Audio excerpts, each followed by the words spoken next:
Hello class 12th। In this video हम next topic को start करने वाले हैं, इंटीग्रेटेड रेट इक्वेशन। इसके प्रीवियस हमने रेट इक्वेशन को रेट लॉ, ऑल्सो जो रेट लॉ या रेट इक्वेशन है वो किस तरीके से कुछ चीजें हैं उनके ऊपर डिपेंड करता है, like your concentration, temperature and catalyst. Concentration पे जो डिपेंडेंसी है वो हमने प्रीवियस पढ़ी।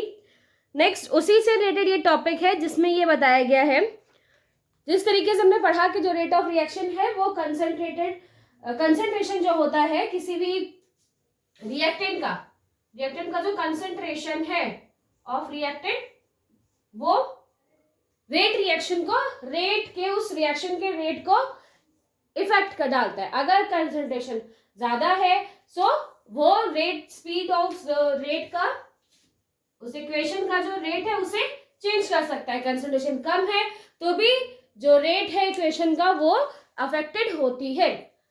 अब इसको थोड़ा सिंप्लीफाई करने के लिए किस तरीके से वो अफेक्टेड है या अफेक्ट होती है नहीं होती, कंसंट्रेशन पर बेस्ड जो रेट ऑफ इक्वेशन है वो क्या है, रेट ऑफ इक्वेशन आप क्या मेजर करेंगे उसे। Also the order of reaction, जिसमें मैंने आपको बताया था कि जो एक्सपोनेंट होते हैं आपको उन्हें सम करके ऑर्डर ऑफ रिएक्शन निकालना होता है। तो ऑर्डर ऑफ रिएक्शन को और इजीली और अच्छी तरीके से हम उसे समझ सके, रेट ऑफ रिएक्शन को और इसी तरीके से हम समझ सके, तो यहाँ पर कुछ इंटीग्रेटेड रेट इक्वेशंस बताए गए हैं जिनके बेसिस पे कुछ टेक्निक्स हैं, कुछ ऐसे मेथड्स हैं जिनके थ्रू जो एक्सपेरिमेंटल डेटा है, जो एक्सपेरिमेंटल वैल्यू हमें मिलती है, उन्हें हम समझ सकते हैं कि जो रिएक्शन है उसका रेट क्या हो सकता है। तो फर्स्ट आज हम यहाँ पे स्टार्ट करने वाले zero order reaction. Zero order reaction, zero पता है जीरो क्या होता है, व्हाट इज ऑर्डर। ऑर्डर हमें पता था कि जो एक्सपोनेंट है आप उन्हें सम करो तो जो आपको ओवरऑल वैल्यू मिलती है वो हमें ऑर्डर ऑफ रिएक्शन बताते हैं।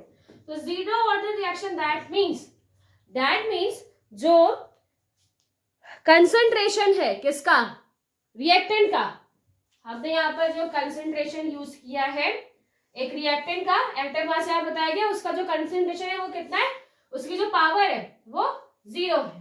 दैट मीन्स जो भी रिएक्शन है, इस रिएक्शन का कंसंट्रेशन की वजह से या कंसंट्रेशन के कारण उस पर्टिकुलर रिएक्शन पर कोई भी इम्पैक्ट या कोई भी असर आपको होते हुए नहीं दिखाई देगा। तो उन रिएक्शंस को हम क्या बोलते हैं, जीरो ऑर्डर रिएक्शन बोलते हैं, जिसमें the rate of reaction is independent for इस कंसंट्रेशन। जो पर्टिकुलर रिएक्शन है, एक रिएक्शन हम यहाँ पर लेते हैं, ये रिएक्टेंट और ये कन्वर्ट हो जाएगा प्रोडक्ट में। सो हमें पता है कि जब रिएक्टेंट कन्वर्ट हो रहा होगा प्रोडक्ट में तो रिएक्टेंट धीरे धीरे डिक्रीज होता जाता है, इसकी जो वैल्यू है वो क्या होती जाती है, यहाँ पर डिक्रीज होती रहती है, और यही जो प्रोडक्ट है ये धीरे धीरे इंक्रीज होता रहता है। सो व्हाइल डिक्रीजिंग एंड इंक्रीजिंग, जो रेट है वो ऑलवेज कांस्टेंट रहे, वो कंसंट्रेशन से उसका कोई डिपेंडेंसी ना हो, वो बिल्कुल भी कंसंट्रेशन के ऊपर डिपेंड नहीं करता है, तो उसे हम क्या बोलते हैं, जीरो ऑर्डर रिएक्शन बोलते हैं, जिसमें जो रेट है वो अपने अकॉर्डिंग फिक्स है, वो एक कांस्टेंट वैल्यू आप पर आ रही है। आप कंसंट्रेशन बढ़ाइए तब भी रेट ऑफ रिएक्शन उतना ही रहेगा, आप कंसंट्रेशन कम करो तब भी रेट ऑफ रिएक्शन उतना ही रहता है, कोई चेंज नहीं होता है। तो उन रिएक्शंस को, उनका जो ऑर्डर है उन्हें हम क्या बोलते हैं, जीरो ऑर्डर रिएक्शन, जिसमें जो रिएक्शन का रेट है EA, जो रिएक्शन का रेट होता है वो कंसंट्रेशन पे डिपेंड नहीं करता है, वो इंडिपेंडेंट वैल्यू है यहाँ पर, और आप कंसंट्रेशन को चेंज करिए तब भी उस पर्टिकुलर रिएक्शन का रेट चेंज नहीं होगा, तो उन्हें हम क्या बोलेंगे, जीरो ऑर्डर रिएक्शन बोलते हैं। आई थिंक आप सबको रिएक्शन की स्पेलिंग पता होगी, no problem with this. So let's take example, एक रिएक्शन हम यहाँ पे लेते हैं और उसे और अच्छी तरीके से समझने की कोशिश करते हैं। सो फर्स्ट हमने एक रिएक्शन ली जिसमें ये क्या है, रिएक्टेंट, ये कन्वर्ट हो गया इन प्रोडक्ट में। अगर मैं इस रिएक्शन का आपको रेट निकालने को कहूं, क्या आप इस रिएक्शन का रेट लिखिए। So rate is equal to rate constant k and active mass of R, because यहाँ पे आप एज अ रिएक्टेंट इसे ले रहे हो एक्टिव मास ऑफ आर, और हम कैसा बोल रहे हैं, जीरो ऑर्डर रिएक्शन है। Zero order reaction that means कि इसका जो पावर है यहाँ पर वो क्या है, जीरो, बिकॉज इस पर्टिकुलर रिएक्टेंट का जो रेट है, ये जो रिएक्टेंट है यहाँ पर, इसके जितने मॉलिक्यूल्स इजिली जिस स्पीड या जिस रेट के साथ कन्वर्ट हो रहे हैं प्रोडक्ट में, उसका कंसंट्रेशन से कोई भी रिलेशन नहीं है। कंसंट्रेशन उस पर कोई इंपैक्ट नहीं डाल रहा है। आप कंसंट्रेशन ज्यादा लीजिए तब भी वो उसी स्पीड में प्रोडक्ट का फॉर्मेशन करेंगे, आप कम लीजिए तब भी जो पार्टिकुलर उसके डिसाइडेड स्पीड है वो उसी स्पीड पे फॉर्मेशन कर रहा है, उसकी जो रेट है वो ऑलवेज इक्वल आ रही है। तो इसलिए हमने यहाँ पे क्या लिया हुआ है, जीरो लिया हुआ है। ऑल्सो जब मैंने आपको पढ़ाया था इन स्टार्टिंग में, तो वहां पर एक और रेट ऑफ रिएक्शन को हमने डिस्कस किया था, I think instantaneous rate of reaction. Instantaneous rate of reaction यानी कि किसी पर्टिकुलर मोमेंट के लिए, पर्टिकुलर टाइम के लिए आप जब वहां पर निकाल रहे हैं स्पेसिफिक रीजन के लिए, तो वहां पर हम उस रेट को किस तरीके से निकाल रहे थे, rate is equal to minus dr upon dt, minus for what, because यहाँ पे रिएक्टेंट है, ये धीरे धीरे डिक्रीज होता आ रहा है, that's why we are using minus.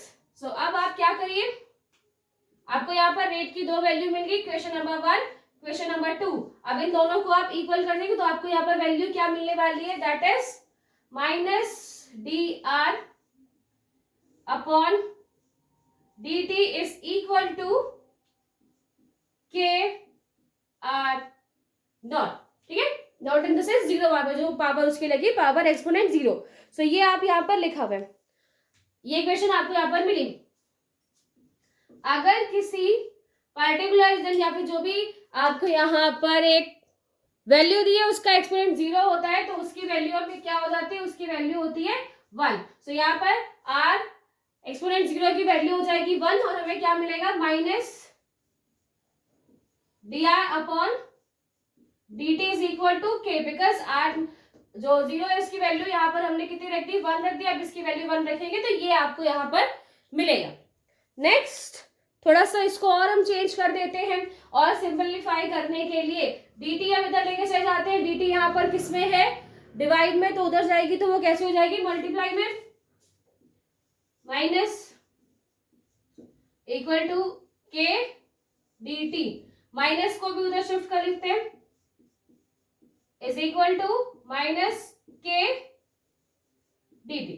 तो ये फर्स्ट जो आपको इक्वेशन मिल गई, फर्स्ट सेकेंड, ये थर्ड इक्वेशन आपको यहाँ पर मिली। आगे हम इसी प्रोसेस को कंटिन्यू करेंगे। तो फर्स्ट हम इसको यहाँ पर समझ लेते हैं कि ये किस तरीके से, मैंने आपको बताया हमने एक रिएक्शन ली, उस रिएक्शन का, बिकॉज हम जैसे यहाँ पर जीरो ऑर्डर रिएक्शन का इक्वेशन लगा रहे हैं, तो ऑफ कोर्स जो इसका एक्सपोनेंट है, जो उसकी पावर है वो जीरो है, बिकॉज ये जो रिएक्टेंट है इसका जो कंसंट्रेशन के ऊपर कोई इंपैक्ट नहीं है। जो रिएक्टेंट है वो अपनी स्पीड से, अपने रेट से प्रोडक्ट में कन्वर्ट हो रहा है। ये हमने रेट यहाँ पर निकाला। Also we can identify the instantaneous rate, और इंस्टेंटेनियस रेट आपने यहाँ पर निकाला, दोनों की वैल्यू आपने इक्वल रख के देखी, एंड आर एक्सपोनेंट जीरो की वैल्यू 1 होती है, तो आप 1 वहां पे उसे रख दीजिए, आपको ये वैल्यू यहाँ पर मिलेगी। ठीक है, ये वैल्यू हमने यहाँ पे फाइंड कर ली। अब इस वैल्यू को हम क्या करेंगे, इंटीग्रेट कर लेंगे, इंटीग्रेशन करेंगे इस वैल्यू का। अब जो आपको यहाँ वैल्यू मिली थी उसे हमका हमें इंटीग्रेशन करना है। तो जब इस वैल्यू को हम इंटीग्रेट करेंगे तो हमें मिलेगा active mass of R is equal to minus K Q, K is a constant value, या रेट कांस्टेंट है, ये आपको के की तरह मिलेगा, ये डी आर से हो जाएगा इंटीग्रेशन के बाद। सो माइनस के t plus I, what is I, I क्या है यहाँ पर, I is a constant of integration, या फिर इंटीग्रेशन कांस्टेंट की तरह ये यहाँ पर वर्क कर रहा है। सो आफ्टर द इंटीग्रेशन हमें क्या वैल्यू मिली है, that is active mass of R is equal to minus के t plus I, I is a integrated constant. अब अगर हम रिएक्शन को वापस से याद करें, आर कन्वर्ट हो गया, रिएक्टेंट कन्वर्ट हो गया इन प्रोडक्ट। इनिशियली जब ये रिएक्शन स्टार्ट हो रही थी, सो उस टाइम हम कहां से स्टार्ट करें, जीरो से टाइम स्टार्ट करते हैं, वो धीरे धीरे इंक्रीज होता रहता है। सो इनिशियल जो टेम्परेचर है वो यहाँ पर कितना है, जीरो। टी यहाँ पर क्या है, इनिशियल टेम्परेचर को दिखाया जा रहा है इन स्टार्टिंग जो ये रिएक्शन है उसका यहाँ पर, sorry time, of course time, मैं टेम्परेचर की बोल रही हूँ, टाइम। तो यहाँ पर जो टाइम है ना, टेम्परेचर एंड ऑल की बात हमने नहीं की है, लास्ट में मैं उसके बारे में थोड़ी चीजें बताऊंगी। तो यहाँ पर जो टाइम है, बिकॉज जब रिएक्शन स्टार्ट हो रही है तो इनिशियल में जो टाइम है वो है 0, और एट दैट टाइम हम ये मानते हैं जो इसकी वैल्यू है ये अभी कितनी है, R0, ठीक है। इनिशियल वैल्यू है, ये क्या है, इनिशियल कंसंट्रेशन है ऑफ द रिएक्टेंट। जैसे कि मैं आपको प्रीवियस में समझाया था कि अगर टाइम 0 है, अभी टाइम स्टार्ट नहीं है, टाइम 0 है, तो उस पर रिएक्टेंट की वैल्यू कितनी है, 100। जैसे जैसे टाइम बीता जाएगा, T2 टाइम या T3, जो भी आपको यहाँ पे टाइम जिस तरीके से आगे बढ़ता हुआ जाएगा, तो वैसे वैसे आपको ये वैल्यू धीरे धीरे डिक्रीज होते हुए मिलेगी। सो हम यहाँ पर फॉर दिस फॉर्मूला, यहाँ पर इसकी जो वैल्यू है, जो इनिशियल कंसंट्रेशन ऑफ रिएक्टेंट है, वो यहाँ पर हम क्या मान रहे हैं, R0। R0 आप याद रखिएगा, R0 is the initial concentration, initial concentration of reactant. ये रिएक्टेंट का क्या है, इनिशियल कंसंट्रेशन है। नेक्स्ट, अब जो ये आपको वैल्यू मिली है, जो आपको फॉर्मूला मिला है, इक्वेशन मिली है, इक्वेशन नंबर 4। अब इस इक्वेशन में आपको ये वैल्यूज जो हमने यहाँ पर फॉर द इनिशियल कंसंट्रेशन के लिए निकाली है, उस वैल्यू को आप रखिए।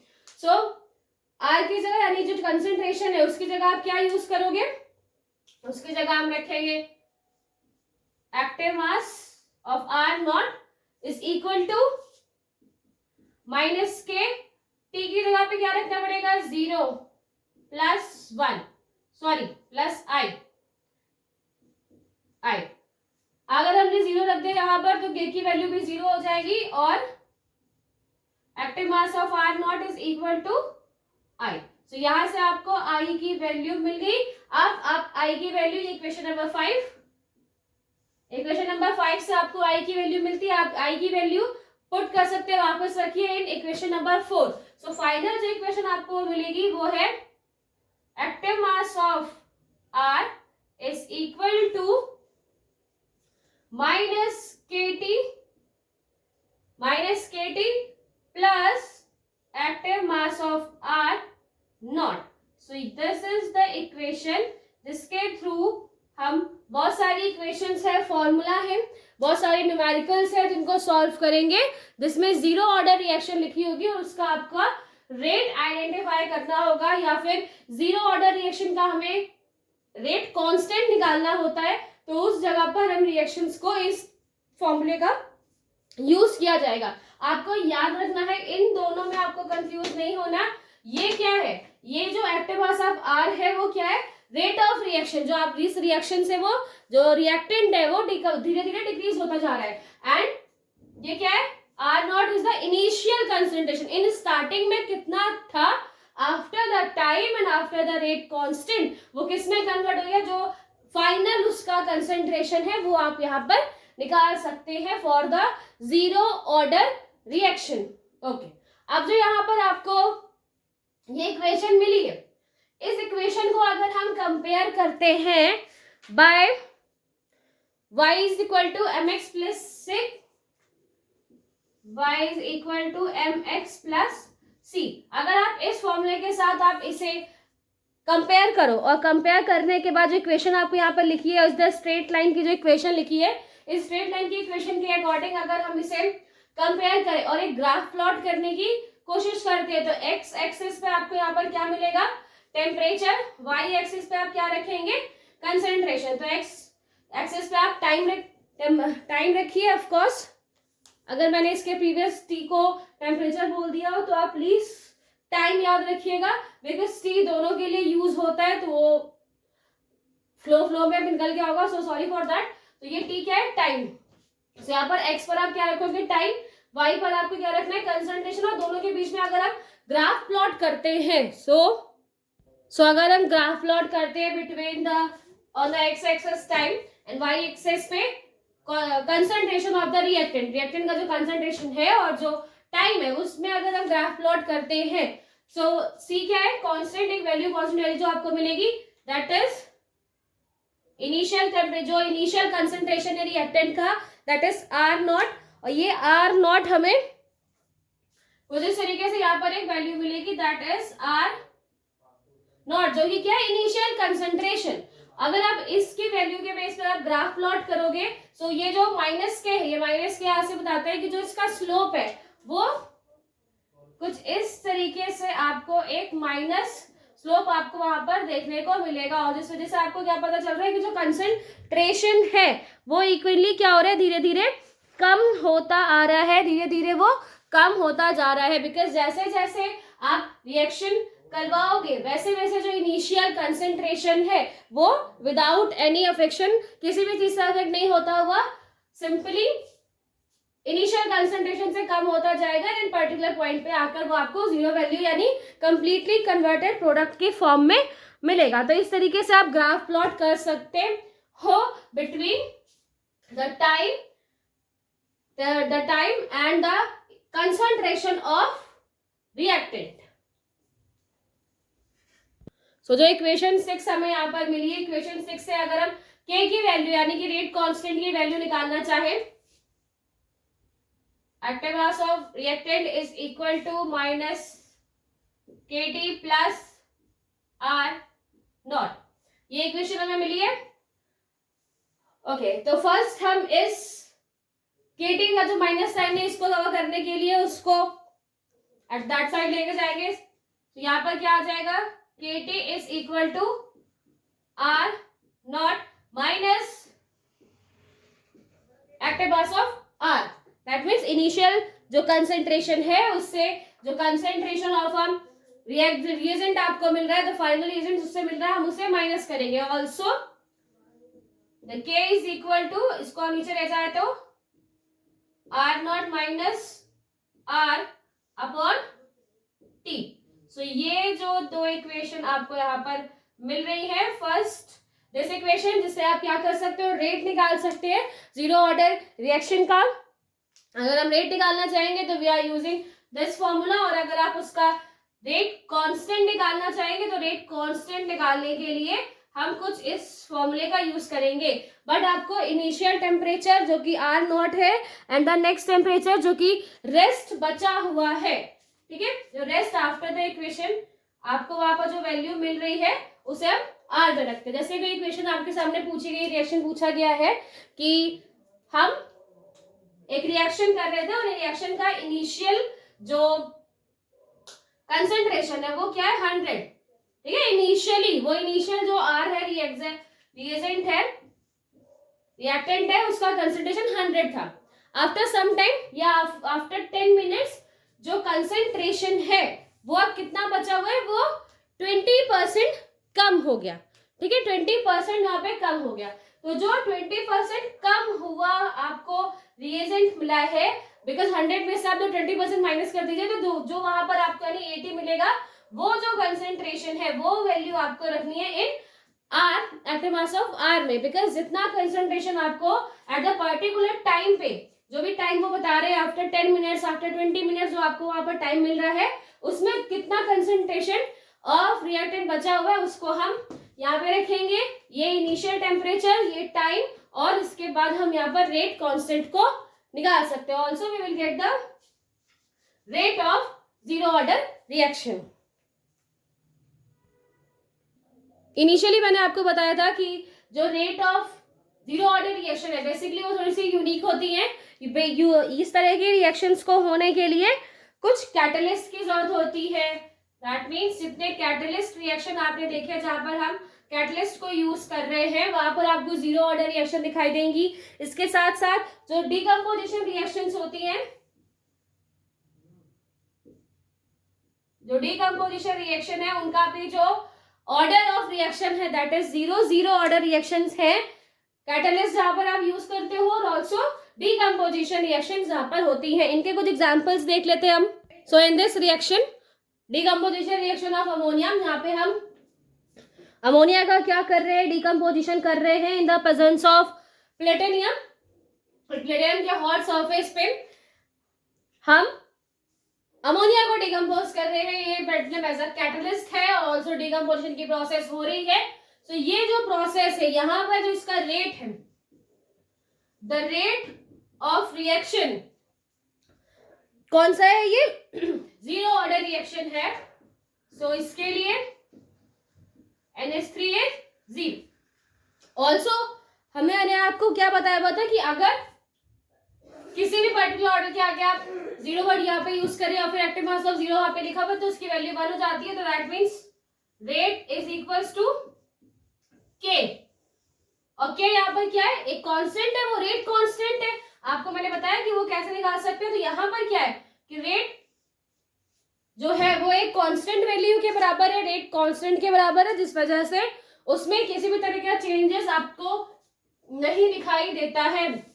एंड अगेन जैसे इसके प्रीवियस मैंने बताया था कि जो रेट है आप किसी बैलेंस इक्वेशन को देखकर उसका एक्सपोनेंट डिसाइड नहीं कर सकते। यहाँ पर 2 लिखा हुआ है तो एक्सपोनेंट 2 होना चाहिए था, नहीं। क्यों? क्योंकि मैंने आपको बताया था कि ये एक्सपेरिमेंटल डेटा है, आप एक्सपेरिमेंट करते हो तब आपको पता चलता है कि रियलिटी में उसका रेट क्या होना चाहिए। तो जो रिएक्शन है वो कैटलिस्ट बेस्ड हो या डिकम्पोजिशन रिएक्शंस जो होती हैं, एंड इनफैक्ट वन रिएक्शन है वो आगे डिकम्पोज होती जा रही है, तो ऐसी जो रिएक्शंस होती हैं उन्हें जीरो ऑर्डर रिएक्शन में रखा जाता है, बिकॉज अगर उनका जो एक्सपोनेंट है वो 0 है तो इसका वैल्यू ओवरऑल वैल्यू 1 हो जाएगी और ये रेट जो इसका रेट है वो रेट कांस्टेंट के इक्वल हो जाता है। इसीलिए जो कंसंट्रेशन है अगर आप उसमें चेंज भी करते हैं तो उसके रेट में कोई भी इंपैक्ट नहीं पड़ता, तो इन्हें क्या बोलते हैं, zero order reaction. One more reaction जो इसके प्रीवियस हमने की थी, एक रिएक्शन इन विच सो कुछ ऐसा एग्जांपल देखा था हमने, दैट इज 2HI और ये कन्वर्ट हो गया था इनटू H2 एंड I2। ये एग्जांपल हम पहले देख चुके हैं, ये भी कैसा है, ये जीरो ऑर्डर रिएक्शन का ही एक अनदर एग्जांपल है। So in short zero order reaction क्या होती है, एक ऐसा रिएक्शन, कैसे रिएक्शन, जो रिएक्शन है उसका ऑर्डर कंसंट्रेशन पर डिपेंड नहीं करता है, रिएक्टेंट के कंसंट्रेशन पर वो बिल्कुल भी डिपेंडेंट नहीं है, इंडिपेंडेंट होता है उससे। अगर आप कंसंट्रेशन में चेंज करेंगे तो उस पर्टिकुलर रिएक्शन के रेट में कोई भी इंपैक्ट नहीं पड़ेगा, वो अपने ही पर्टिकुलर रेट पे वर्क करती रहती है। सो this is the zero order reaction.